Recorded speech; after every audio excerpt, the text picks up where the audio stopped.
Greetings, everyone. Thank you for joining us tonight for our legislative briefing. Tonight we have a guest with us, Linda Bell. She is with the Minnesota Advocates and Champions for Children.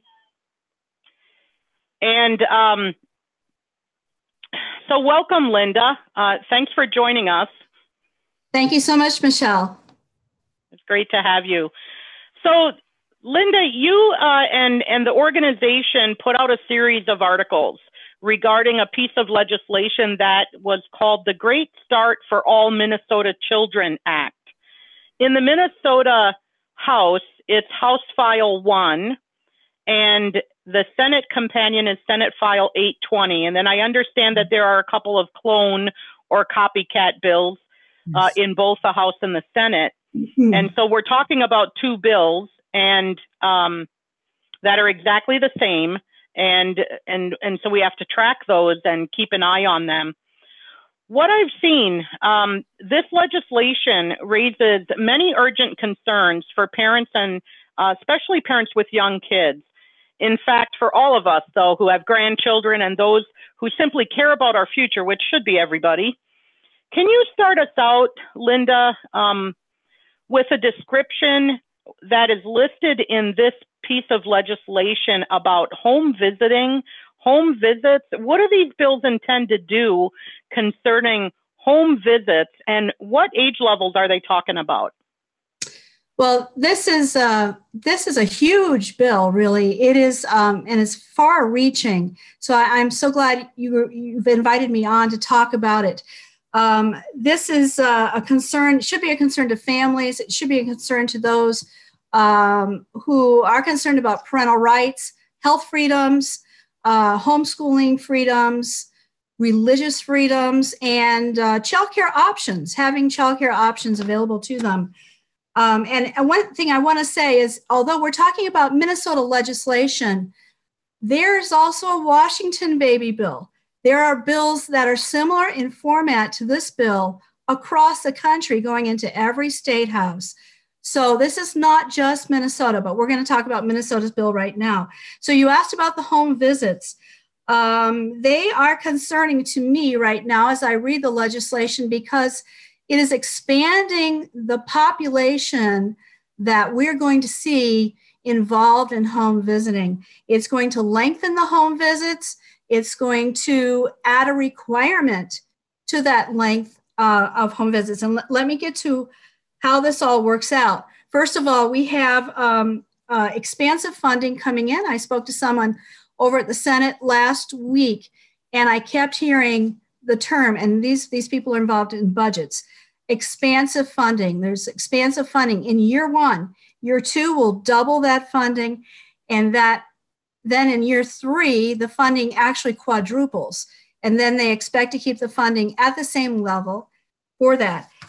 With the home visits, we have two groups. We have pregnant mothers and we have mothers of young children. Well, we should expect, if this bill passes in any form, to see home visits offered to mothers with young children this fall. And they can choose to take them or not. We also will see home visits offered to mothers, first-time mothers, new mothers. And this will be a whole new category because we've had home visiting before in Minnesota. This is not something new. And it's mostly been adjudicated by those in the nursing profession. You know, one or two home visits after a mother is home with a baby. Maybe there's been low birth weight or something like that. And so they've taken advantage of a couple of home visits when it was easier to stay at home than running out to the doctors or the hospital. So in any case, with the pregnant mothers, first-time mothers, if they choose to go with the home visit program, as it is in this bill, they will be required to stick with the home visit program prenatally through the third birthday of the child. Now, this is a significant change in the length of the time of home visits. This won't be just nursing professionals coming out, although that would probably make up a part of it. This would also be, because it's being administered by the Department of Health as well as the Department of Education, we would also see people coming in from the school districts. workers from the education realm, psychologists, sociologists. And so then they're entering into a different realm. Maybe they're talking to parents about how to raise their children, how to parent. And when you connect the dots with the other section of this bill, which is baby birth to 3 education in the schools, well, we might consider that the educational professionals might be asking you to put your children into the schools at a very young age. So this is part of the concerns that we have in this. And I do want to just raise a quick caveat that MAC is not in any way in favor of removing funding for those people who are low income, disadvantaged, or indigenous peoples. Those people are already guaranteed funding by statute. And so we're not in any way trying to remove funding from those people that do need it. If they need funding, we would say, please increase it. But we're talking about more of a system that, taken in the whole, is coming to envelop pretty much all of early childhood. And that is where we start to have some very grave concerns. You know, Linda, I'm sure that many people who are watching this briefing tonight and down the road as it's available are already aware of the dangers of allowing a little bit too much government into your life. And so I don't think that we're, that we have to go in and explain so much about that threat. And like you said, we're all for having safety nets for people when they need it and when there are special considerations. Mm-hmm. But it sure sounded to me from reading both your emails and a little bit of what was in the bill that when those budget people from the Senate said expansive, they meant expansive, that this legislation, if enacted into law, is designed to expand. And that means, broadening that net. There was somewhere in there that they referred to 400% of the poverty level. And in your email, you had referenced that as being, for a family of 4, that would be an income level of $100,000. I mean, are we talking about when this legislation is expansive, that it is really meant down the road, if not, not initially, but down the road as the budget increases every year, to really include everybody? It is for everybody. And that is the bill spells it out. The cards are definitely on the table and laid bare. This program is for everyone with the kind of funding that is being brought forth. And let me say, too, that government doesn't have to say, we're going to require these home visits, or we're going to require you to put your children into the schools by birth. They don't have to say it's a requirement or a mandate. All they have to do is come forward with a lot of funding and say this program is free. That's all they do. We saw it with kindergarten moving from half day to full day just a few years ago. Within a year's time, the entire state had moved to full day kindergarten. So the carrot. Yeah. The carrot is that it's free. It is. It's and free. Then there's the I don't know if, for them to say, if you accept home visits, prenatally, that you have to stick with the program for 3 years. I can imagine a parent saying, look, I don't need this anymore. I'm fine. There was an issue at the beginning, but now we're fine. And, maybe there were concerns, or it was their first baby and, whatever. It's, now we're fine and we don't want it anymore. So what happens then? I know you can't answer that question. It's something parents should consider. When you start to tell the government no, you've already allowed them into your home, and you've already allowed them to evaluate who you are as a parent and how you're parenting, so do you have guns in the home? I can just see it going that route, because we've already seen it go that route. The other thing I wanted, go ahead.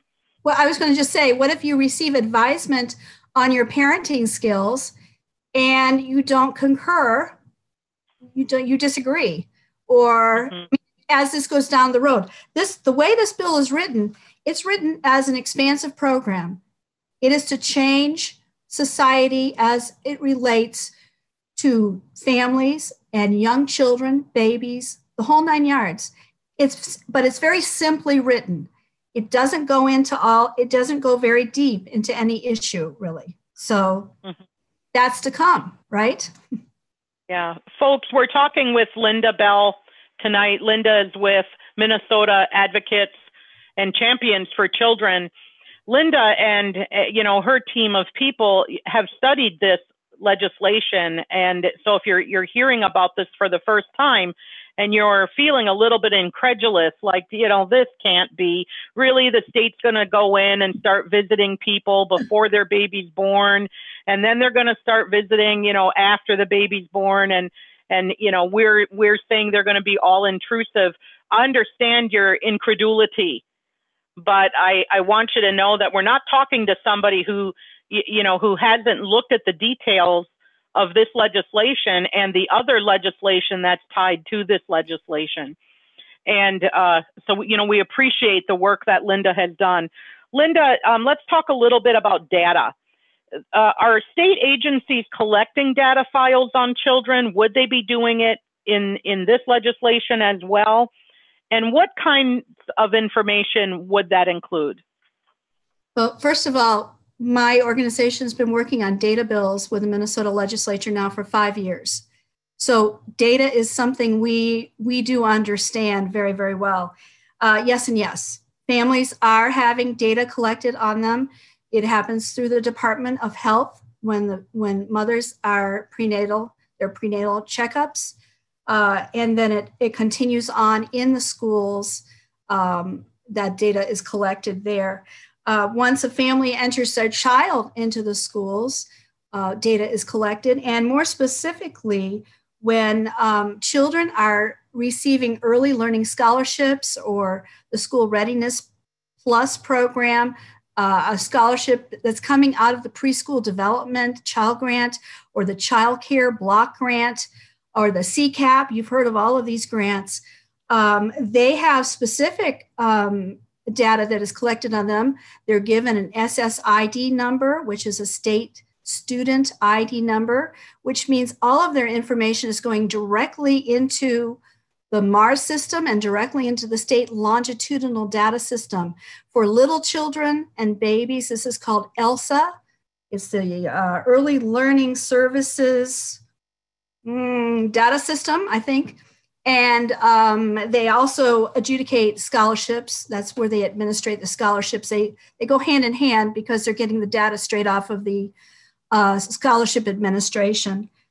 So yes, there's data being collected. Now, what kinds of data is being collected? Well, 5 years ago, when we did research into this, we found that there were at least 1,000 data points collected on every student in the public schools. And so it's 5 years later now. I haven't really looked into the number of data points collected, but I'm sure it has skyrocketed because that's just where our society is going. But the kind of information that is being collected might be interesting to your listeners.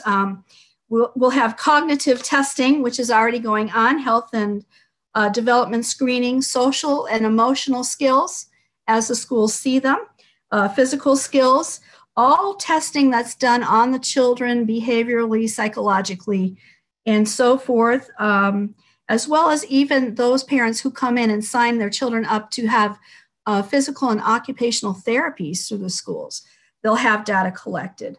So all of these areas, every time, and even we know that in some districts, they've really gone online, that is to say personalized learning, very, very strongly. Some districts are completely online now. And so as they put these school-issued devices into the hands of young children, 3s and 4s and 5s, everything from the time they log on with their state school ID number, everything is collected. Everything is collected, and it's all sent into the state longitudinals. So yes, that's incredible. Data is collected. 1,000 data points. I'm hard pressed to name 10 or 20 without then going, wait, what else? What else could there be? 1,000 data points on your preschool children. It seems ridiculous. Much less taking them out of the home. Are we talking about taking a 1-year-old out of the home and putting that that baby in a public school setting? When they say birth to 3, I just want to reiterate this because it just seems outrageous. You almost have to pinch yourself, excuse me, am I really hearing this correctly? And it's almost overwhelming, just the thought of it. But yes, indeed, the eligibility requirements for the Baby Birth to 3 program will be parents or guardians who have income equal or less to that 400% number you mentioned, which is part of the federal poverty income level. And the other requirement is that your child is a child from birth to 3 on September 1st of any given year. Those are the requirements. And you mentioned that a family of 4 making $100,400 would easily be eligible for this program. So in they go. It's free. You don't have to pay daycare anymore. It's free, but we have to remember, again, the grants that are coming in the door, they have requirements that we don't see in the bills. The bills are simplistic. For instance, in the preschool development grant, you are required to take vaccinations. Some people don't want to be immunized or don't want certain immunizations. There are a lot of other requirements that are embedded in the grants that people might not see, but you'll find out down the road. This is for the schools. It's for Head Starts, or what is usually called Early Head Starts. And it's also for any federally aligned organization that partners with the schools. And so, we need the upper class. So it's very, very broad. And yeah. Linda, what is the Great Start Fund? So how does that play into this, and how do they get their money? Well, I'll tell you as much as the bill tells me and as much as I have found out. Again, it's written very simplistically. It's established. It will be established through this bill. It will be placed. It will be part of our state treasury, and it will have funds allotted by law and provided donated funds and transferred funds. And the one statement that I found with transferable funds later in the bill, it states that transferred funds come from the Commissioner of Management and Budget for funding as necessary. It's just as necessary. So funding will be available from the Commissioner of Management and Budget as necessary in any given year. So it's a little bit open-ended.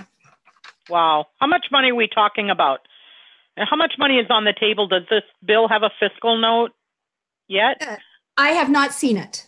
But I do know there are other bills floating around in the House and the Senate that are funding bills they are acceptance bills, essentially, to accept the grants that have now been sent to the states. And some of them have no content as to how they will be implemented. And if they continue to have no content, that can easily be thrown over to one of the departments for them to write their own rules as to how it will be implemented. And that will go into the rules, either by the Department of Education or the Department of Health, or both. So our legislature needs to really be involved in these bills.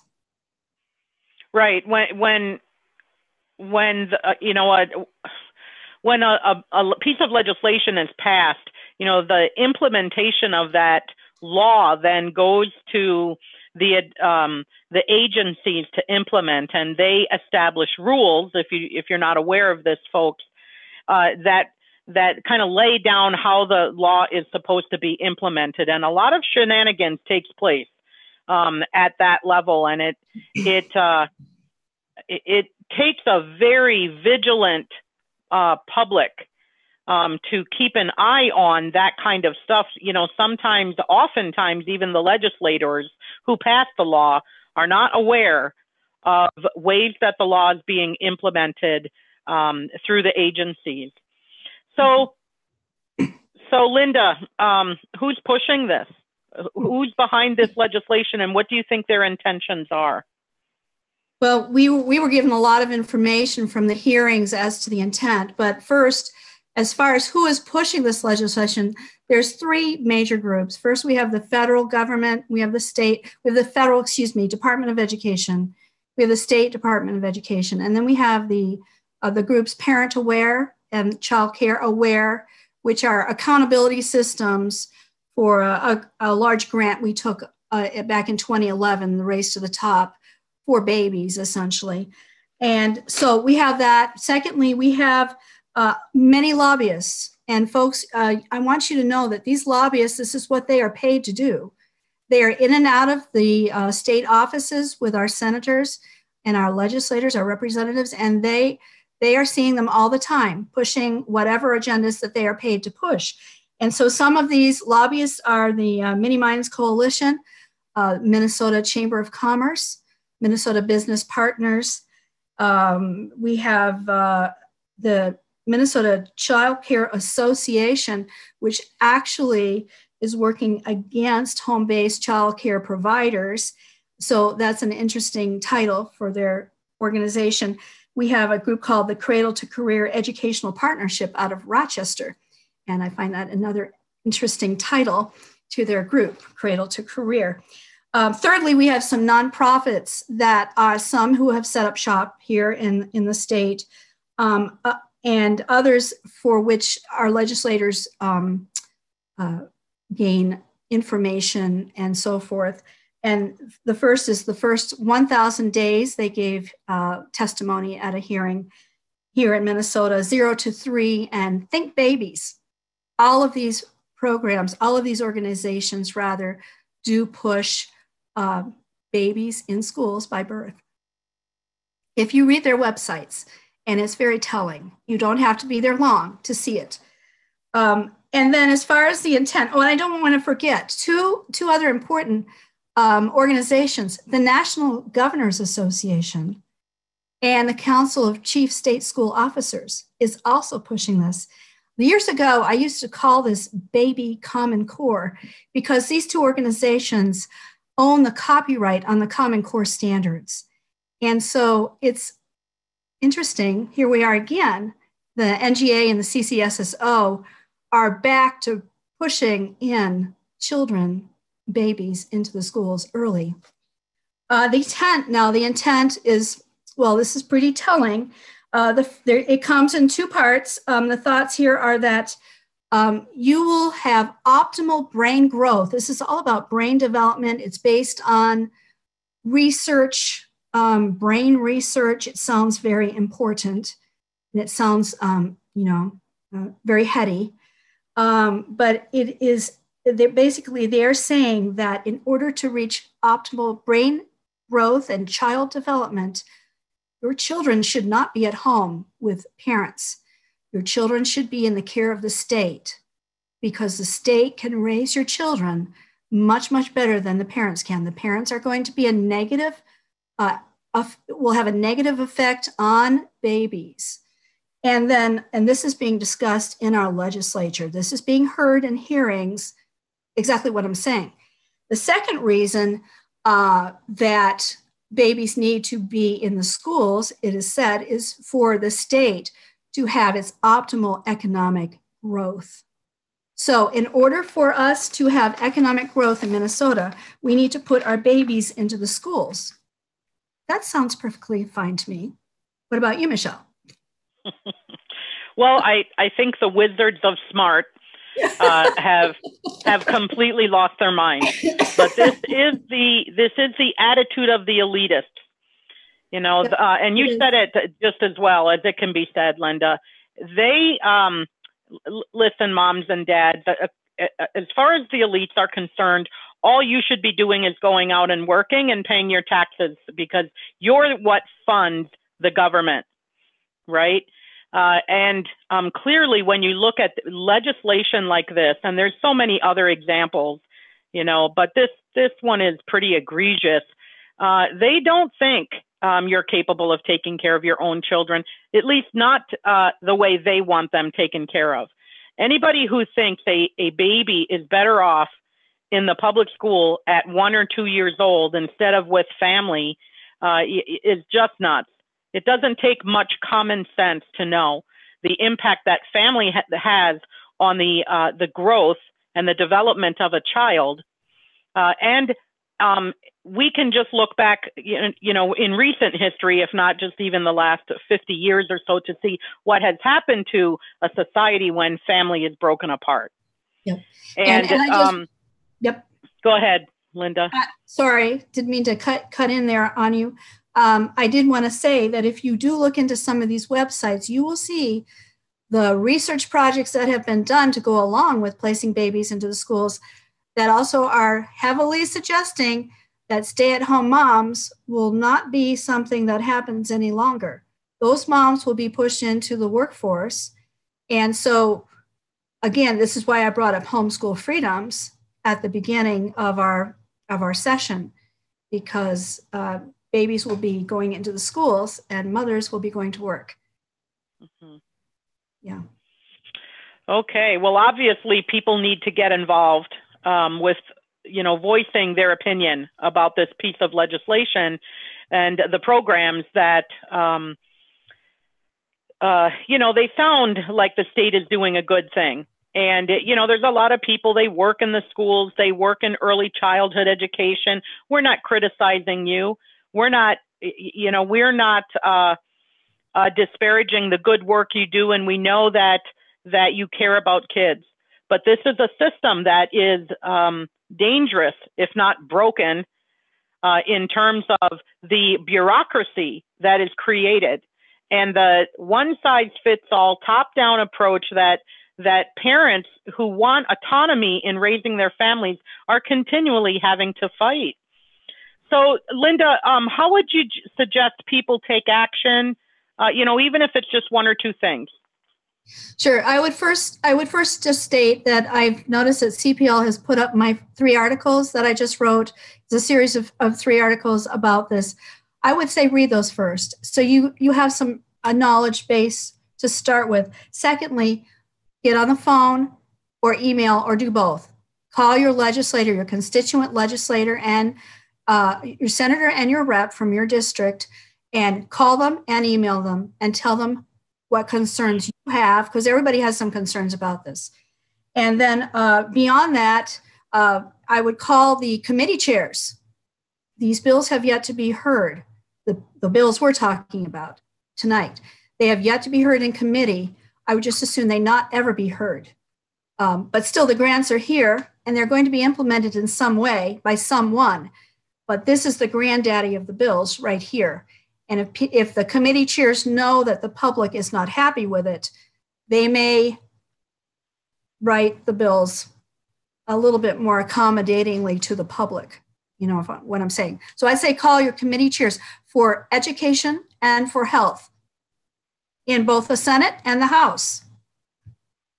Okay. And Linda, do you want to tell people your website and how they can maybe sign up for the email updates that you put out? Sure. So our blog is Minnesota Advocates and Champions for Children. You can just go right there and you can subscribe down at the bottom. You can subscribe and get our emails that way. Also, if you are on social media, we have an open and closed group on Facebook by the same name, Minnesota Advocates and Champions for Children. A lot more conversation going on there if you like that sort of thing. We will try to keep updating where this bill, and we will start reporting now on the other bills that are going through that are also pushing in these grants. And certainly if a hearing comes up, some of our viewers may know the hearing situation and what's been going on a little bit in the House as far as knowing when hearings are coming. It's not been as easy this year, and a hearing could pop up at any time. So we'll do our best to get that information out as soon as we find out. Mm-hmm. Linda, I'd like to open it up for some questions with our panel. Julie and Ann are with us tonight, and I know there are some questions there. I don't know if they were in the YouTube chat, but why don't we transition here to some discussion, and then I will also, folks, put the link to Minnesota Advocates and Champions for Children in the description box below this video when we're completed. So welcome, Ann and Julie. What do you think? Do you have some questions or comments? Julie, go ahead. Well, I just wonder if in committee, when they're doing these presentations, the advocates for these programs, do you testify, Linda, against it? Are there, does MAC provide other testimony? Well, we do provide testimony. However, there haven't been hearings on this bill. As far as actually hearing the bill, there have been panels. There's been testimony they've received testimony. They've invited testifiers from some of the groups who want to help push in the ideology of these bills, but there really hasn't been a hearing on this bill in particular. So we haven't been able to testify on that. Are you prepared to testify? Do you expect to if and when you get an opportunity? Oh, absolutely. Oh, absolutely. Yeah. And are you looking for others who might be willing to make statements?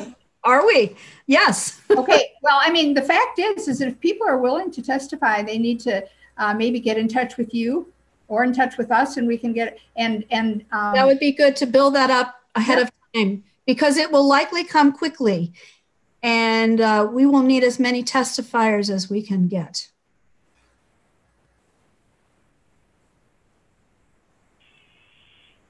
Ann, got any comments for us or questions? What do you think? You've been following this, and you're probably a little more up to speed on it than I am. And you're a bit of an expert on the whole data privacy issue. So what do you think? Oh, you're on mute. Okay, she can't be heard. Okay. Yeah. I'm going to ask another question while she's trying to get that fixed.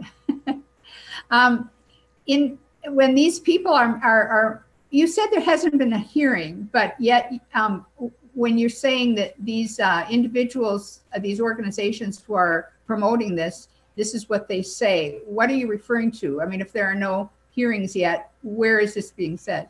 Well, Julie, I think at the beginning of a session, for a couple of weeks, sometimes the education committees and the health committees, they are inviting the Department of Education, for instance, to come in and talk about the policies they want to promote this year.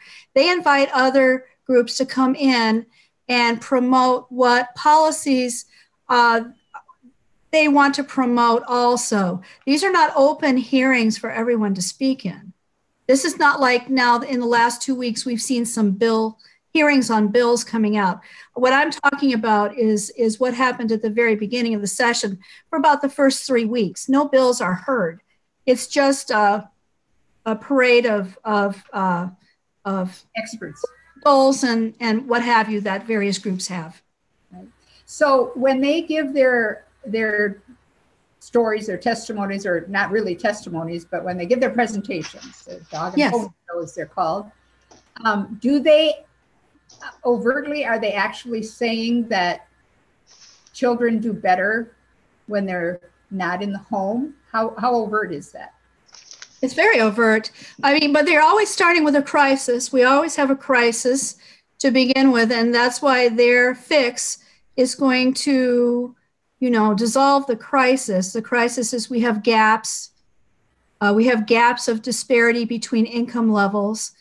And so right now the state is helping those who are low income in a number of ways. You can read it in Article 1 of the bill. And again, if they need additional help, we're for that. But these gaps must be closed. There's always a gap. There's always a crisis. And so this sort of legislation is meant to stop the crisis. So they're trying to resolve the crisis of a gap between low income and minorities versus the Everyone majority else. population by putting all children into preschool. Does that compute? I mean, at birth. Yeah. So I mean, if it's to no, it doesn't compute disparities, why? Okay. I mean, this is maybe a rhetorical question, but I mean, seriously, how do they justify bringing in all up to the upper middle class into the school system to solve a gap with low income and minorities? This is a long time in coming. This thinking has been around for a long, long time. I know even now Senator Lamar Alexander in Congress has been working on education for a long, long time. He stated back in 1989 at a national governors conference that babies and children are not being educated appropriately, and it's because of the home environment. And what better way to make sure that children are being properly educated and they develop properly than for the state to raise the children. He talked about nurses coming in and taking the babies from the mothers just after being born. This is one of our senators, and he is still a senator. And he is in charge of the Education and Workforce Committee in Congress, in the Senate. And he's a Republican. Yeah, this is, yeah. So this has been around for a long time. Yeah. Can you hear me now? To me, it's amazing. We can hear you. Yeah. Oh, yeah. Can you hear me? Yeah, go ahead, Ann. So I had this written just in case.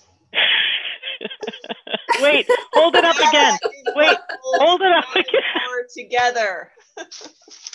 Data is absolutely what holds this whole Common Core together, and this is all part of the agenda. Karen Efron was talking about this.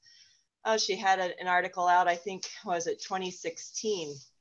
And it was exactly about this, about all the agendas that we're seeing now and the bills being placed forth. That, I mean, we can see it in action right now, the way things are happening. And, you know, Linda had talked about the Head Start program. That's just one of the mini molecules, if you will, of branching out the way that they begin to collect all this information. You know, it was supposed to fix things, and I don't know that it has. When you're talking about all these data points, there was this great article from the Harvard Business Review that came out in January. You know, they talk about data specifically in the schools. Now, I know we're talking about a couple different things here when Linda is talking about these bills that are coming through, but let's face it, it's all coming through the education system, right? This really is the birth or prenatal to the workforce and beyond. You know, this data was supposed to be useful, but of course we think it is. It's supposed to be interesting. Well, sure, data is going to be interesting. You're collecting a plethora of information without consent. But the biggest question that no one is really is asking is that, will the data help us make better decisions about cost, about how it's being used? And right now, nobody can say yes to that. It's a flat out no, particularly when, you know, now you're getting into ethics, you're getting into lack of transparency. I think there's, if anybody's been following what's going on in the UK right now, they have a GDPR, that's a general data protection regulation that just took place in May of 2018. That was to replace all their old stuff clear back from 1995. In the state of Minnesota, we haven't done that either, much less, I don't know that there's that much data protection at all in our United States of America, much less our schools. We're talking about, you know, and Google right now is being fined something like, I don't know, $50 million or something like that, between violations, between no consent, there's breaches. You know, we talk about the child care fraud, specifically in the state of Minnesota. Then we have our Minnesota license system that's just been corrupt, and how much billions of dollars we've thrust into this, and we still can't fix our DMV. Target, how many breaches have we gotten from our credit cards? But yet nobody is really making a big deal, if you will, or putting in any kind of protection into the schools. And they're our greatest target, just like our children are our greatest target. And here's what they're going after. So I think when we talk about data, it's not just the testing, but even the testing alone is another mini microcosm. We don't think about this. I think an example that I'll give on testing here, just a little aside, NWEA testing, that's taken off fast and furiously in a lot of schools. They test them 2-3 times, sometimes 3 times throughout the school year. There's sections in that profiles that are being created by the company alone that we're never going to see. And what if those profiles and those algorithms are incorrect? And yet we as parents can't opt out of that profiling system. We're seeing it in the public schools. We're seeing it in the private schools. Opting out is the only way to do it. But how do you do that out of a system that's, blanketing, just constantly doing this without any consent? No one is thinking. We sit here and talk about the home visits that will be happening, right, Linda? Mm-hmm. And I just talked to a teacher, someone that works in the Minneapolis public schools, and said, do you know how taxed the social workers are right now? So we're just going to go thrust some more out there when we haven't even fixed our own problems here at home. Well said, Anne. Mm-hmm. You've fairly demonstrated how untrustworthy the government is when it comes to many, many things. The examples that you gave, and yet, here they are telling us we can trust them with our children from birth on. I mean, if you're not outraged by this, you should be. Wake up. This is what's happening all across the country. There is clearly a divide in ideology in this country about how we should raise children and how we should function as a society. And parents who want to do that rather independently, and based on their own principles and values and morality and their own faith or whatever, are increasingly at risk of losing their ability to do that because of the bureaucracy and the ideology that is permeating both the federal government and the state government. We at the Child Protection League, we're going to continue to follow this and amplify the work that MAC is doing. Linda and Anne and the rest, we're so grateful for the research that you have done. Folks, I know you can't follow every bill that's going through the legislature, and you need organizations that are doing the work in the areas, that matter to you to keep you informed, and that's what we're trying to do. Last thoughts, Linda, final thoughts? Go ahead, Julie. Is there any more questions? If I have time, I would wonder if Linda would say just a little bit more about what the corporate world specifically has to gain through this. Well, as we all probably know here, back in 1992, or 1994 rather, education became a construct of not just the Department of Education, but also the Department of Labor. And for quite a long time now, labor has had a big stake in education. They actually started writing standards for education. So this has been a long time coming, okay? And the stake here is high, and that's why the chamber is involved, and that's why the business partnership is involved. And I have to say, in addition to speaking to people in government that can help us, we also need to be speaking to people in business and in the corporate world too, because they are being inculcated with these same ideas that is important for them to charitably give to the schools on behalf of these kids, because, they have all bad parents, and such a scenario is being such a negative scenario that's being presented to them, and some of them are buying it. So there's a real profit motive then, right? Well, then you're getting to the profit motive. Yes, there's a huge profit motive. Yes, absolutely. At least they say so. And I know in one of the updates that you put out, you gave some specific numbers that they were using for every investment for a child. And I don't have that in front of me. Oh, I don't have that in front of me right now. But, oh, yeah, there's Pay for Success is part of Every Student Succeeds Act. And that's a workforce agenda to supposedly, it's not just charitably, you know, they're helping in their own ways to bring in the system. So most definitely. I was just going to reply back to Michelle just quickly that this is a system, it's birth to 3, yes, it's essentially for all children. It's for essentially all of childhood. And this bill and others like it that are going in across the nation, it really have the possibility of changing the entire landscape of early childhood, changing the entire landscape of our families and our country. You know, our families are a necessary part of our country. And it is the strong part of our country. And when you take away the family, you take away the heart and soul of the country. Well said. We, it's just you know, it's a mammoth bill when you look at it and how far-reaching it is. And, you know,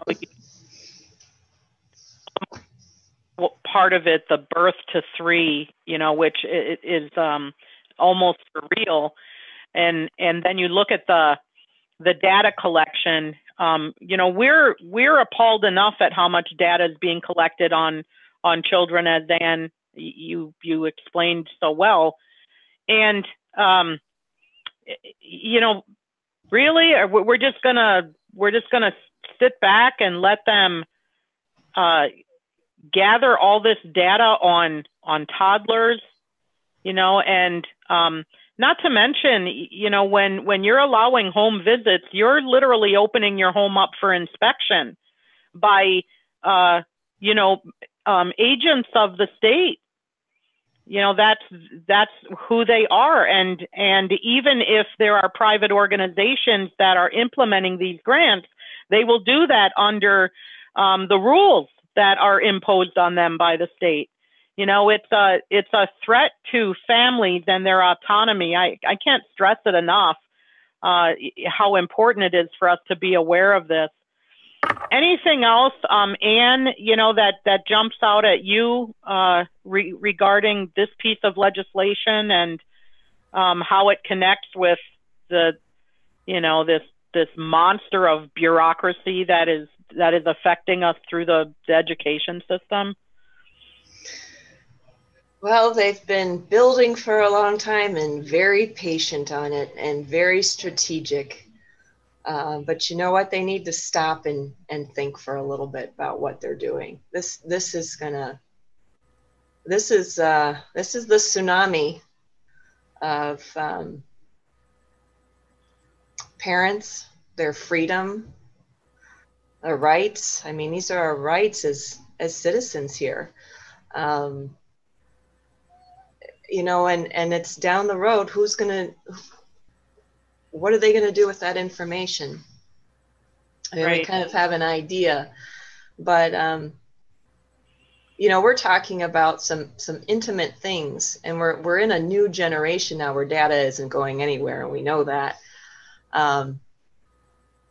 Technology isn't going anywhere. It's everywhere in our home. It's everywhere we go. And that's not to say that it's a bad thing. There's some amazing things that are being done with technology.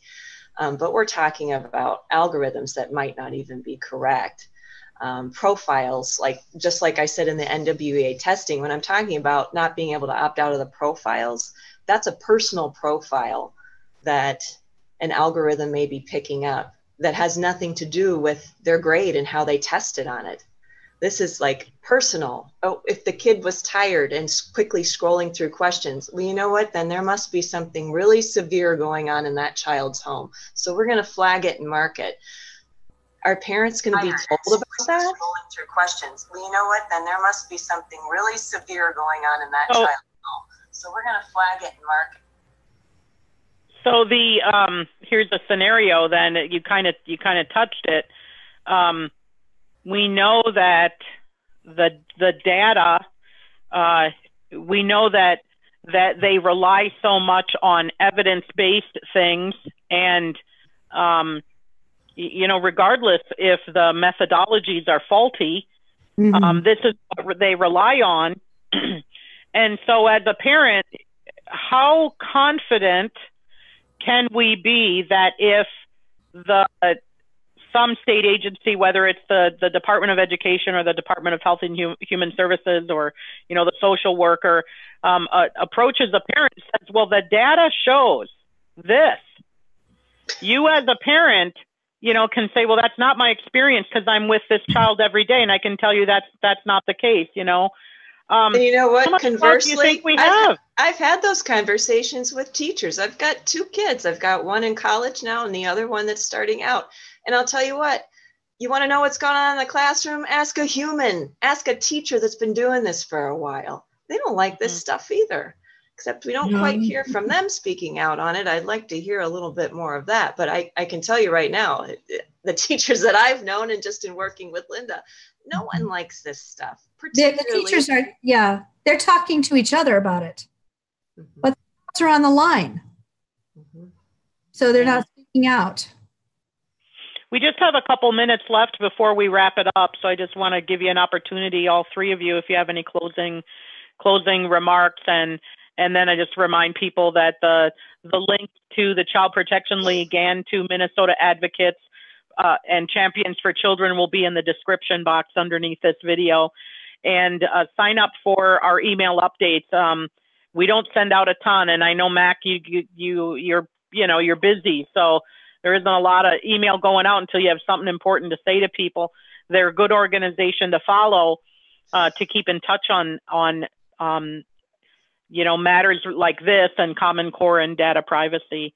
Julie, anything you want to say? Well, any final words? I think it's hard for people to grasp that they're talking about their children. And I think we have to find ways to communicate this to people in a simple way. And we would welcome suggestions on that, but to let people know, I mean, there are a lot of moms that are staying home with their kids, and that they don't really have any idea that this is kind of hovering, and it's on the horizon right around the bend. It won't be put in place tomorrow, but it's just building. It's our children, our grandchildren, and theirs that are on the line. And so it can sound complicated. And I think it's important for us to try to, simplify this as much as we can so that people understand, what some of these things actually are to them, what their experience would be. Linda, I'll give you the last word there. Yeah, I agree, Julie. I think, Ann, we need to work on that, trying to get that message out, maybe having a fact sheet that just kind of all the bullet points. Exactly what does this bill mean? Making that personal connection with people, because for many, this is shocking. For those of us who have known about this through research, or I was a teacher for many years and worked a little bit for the Florida Department of Education, so I knew some of this was coming. I knew this years ago. But I think making connections with people is very, very important. The people your family, your friends, that's a good place to start. So, and then after that, calling our legislators, I think we need to do that, absolutely. We cannot sit back and let something like this happen. No one else is going to do it for us.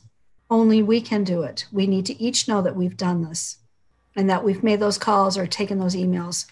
And if your legislator is in town on Friday, where resides close to where you live, many times they are not at the Capitol on Fridays. So you can also schedule a personal visit and meet with them for 20 minutes and talk to them about your concerns. I think that's a great idea too. All right. Thanks, Linda. We've been speaking with Linda Bell from Minnesota Advocates and Champions for Children on, the name of the bill again. Let me say what that was. The Great Start for All Minnesota Children's Act, House File 1 and Senate File 820 in the Minnesota legislature. Folks, keep on top of this and take a few minutes to just do one or two things that Linda had suggested to spread the word to other people and to let your legislator know how, what you think about this piece of legislation. We'll do what we can to keep you informed, and we'll wrap it up with that. Have a great night. Thanks, ladies. We really enjoyed having you on the legislative briefing tonight, and we'll talk to you soon. Thank you so much.